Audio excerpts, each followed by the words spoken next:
John testifies again about Jesus. After this, Jesus and his disciples went out into the Judean countryside, where he spent some time with them and baptized. Now, John also was baptizing at Aenon near Salim, because there was plenty of water and people were coming and being baptized. This was before John was put in prison.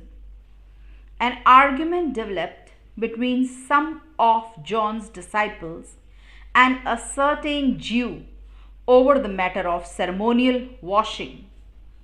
They came to John and said to him, Rabbi, that man who was with you on the other side of the Jordan, the one you testified about, look, he is baptizing and everyone is going to him.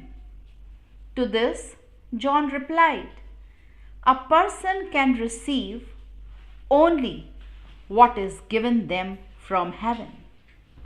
You yourselves can testify that I said, I am not the Messiah, but am sent ahead of him. The bride belongs to the bridegroom. The friend who attends the bridegroom waits and listens for him, and is full of joy when he hears the bridegroom's voice. That joy is mine, and it is now complete. He must become greater, I must become less. The one who comes from above is above all. The one who is from the earth belongs to the earth and speaks as one from the earth. The one who comes from heaven is above all. He testifies to what he has seen and heard, but no one accepts his testimony. Whoever has accepted it has certified that God is truthful. For the one who God has sent speaks the words of God, gives the Spirit without limit. The Father loves the Son and has placed everything in his hands. Whoever believes in the Son has eternal life, but whoever rejects the Son will not see life, for God's wrath remains on them. Jesus talks with a Samaritan woman. Now, Jesus learned that the Pharisees had heard that he was gaining and baptizing more disciples than John, although in fact it was not Jesus who baptized but his disciples. So he left Judea and went back once more to Galilee. Now he had to go through Samaria. So he came to a town in Samaria called Sychar, near the plot of ground Jacob had given to his son Joseph. Jacob's well was there, and Jesus, tired as he was from the journey, sat down by the well. It was about noon. When the Samaritan woman came to draw water, Jesus said to her, "Will you give me a drink?" His disciples had gone into the town to buy food. The Samaritan woman said to him, "You are a Jew, and I am a Samaritan woman. How can you ask me for a drink?" For Jews do not associate with Samaritans. Jesus answered her, "If you knew the gift of God and who it is that asks you for a drink, you would have asked him, and he would have given you living water."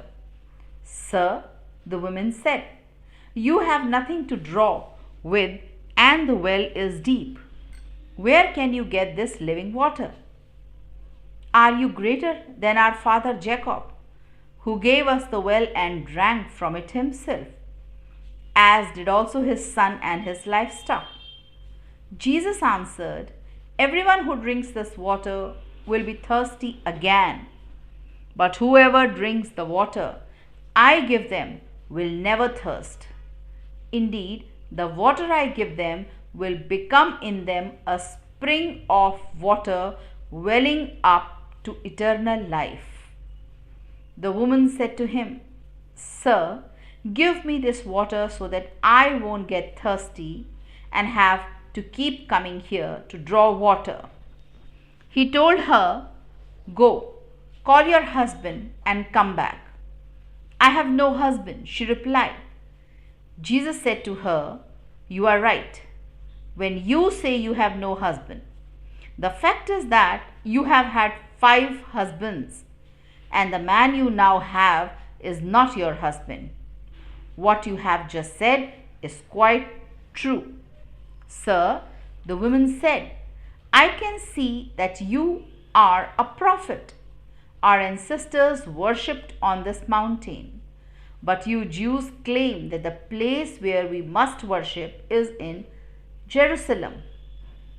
"Woman," Jesus replied, "believe me, a time is coming when you will worship the Father neither on this mountain nor in Jerusalem.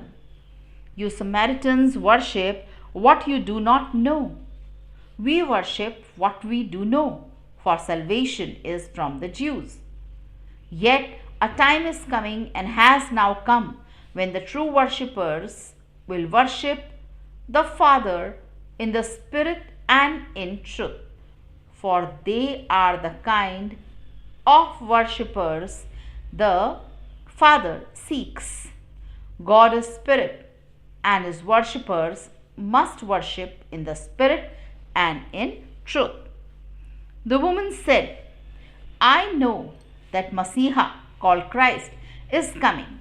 When he comes, he will explain everything to us." Then Jesus declared, "I, the one speaking to you, I am he." The disciples rejoined Jesus. Just then his disciples returned and were surprised to see him talking with the woman. But no one asked, "What do you want?" or "Why are you talking with her?"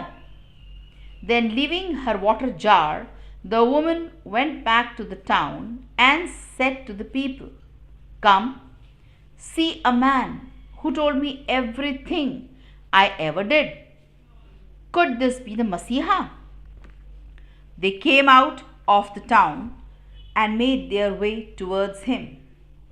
Meanwhile, his disciples urged him, "Rabbi, eat something." But he said to them, "I have food to eat that you know nothing about."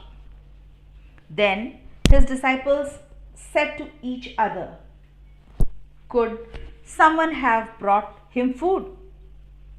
"My food," said Jesus, "is to do the will of him who sent me and to finish his work. Don't you have a saying? It's still 4 months until harvest. I tell you, open your eyes and look at the fields. They are ripe for harvest.